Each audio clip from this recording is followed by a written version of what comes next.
ยินดีต้อนรับบรรดาท่านและหมู่เพื่อนทุกคนในวันนี้ท้องถนนเต็มไปด้วยแสงสว่างขนมสำหรับงานเทศกาลวันไหว้พระจันทร์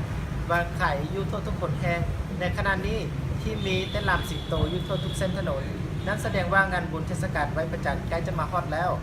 งานเทศกาลไหว้พระจันทร์ดังเก่าได้กลายเป็นฮิตของประเพณีอันดีงามของเวียดนามและหลายประเทศอยู่ทวีปอาเซียงานบุญดังเก่าได้จัดขึ้นให้แก่บรรดาเด็กน้อยนับมือยิ่งได้รับความเอาใจใส่และมีความอุดมสมบูรณ์หลายขึ้นแล้วท่านผู้บอกว่าสาวผู้อยู่อาศัยที่เวทมักจะต้นทำงานบุญดังเก่าจากไหนฉะนั้นไปส่องคู่พร้อมๆกันกับพวกเขากันเลยงานบุญเทศกาลไหว้พระจันทร์ปีนี้อยู่ที่เวทมาร์กได้จัดขึ้นอยู่ที่สลวยน้ำของอาคารมีหลายกว่า 80% ของผู้อยู่อาศัยมาจากแต่ละประเทศที่แตกต่างกันในโลก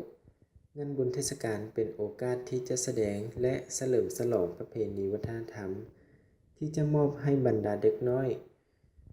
ได้มีประสบการณ์เกี่ยวกับวัฒนธรรมที่น่าสนใจและสนุกสนาน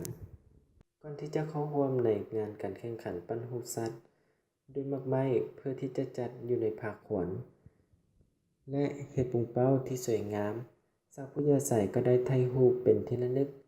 ถึงแม้ว่างานนี้จะเฮ็ดห้องความมีทัศนะหลายแต่ทุกคนก็มีความสนใจในการเข้าร่วมและการแข่งขันก็ได้ค้นพบ3เจ้าของที่เฮ็ดได้ผลงานออกมางามที่สุดเนื่องฤดูงานเทศกาลไหว้พระจันทร์ที่เต็มไปด้วยความม่วนซื่นและความตื่นเต้นว่าเพียงแต่ประชาชนเวียดนามที่มีความยินดี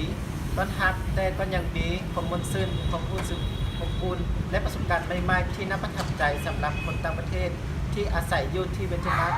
งานบุญประเพณีดังกล่าวได้มีความดึงดูดและฮัดแน่นทุกๆคนที่อยู่ร่วมกันเพราะว่าเขาจะมาจากบอนใดในโลกขอขอบใจสำหรับบรรดาท่านที่ให้ความสนใจและติดตามสบายดีและพบกันใหม่ในโอกาส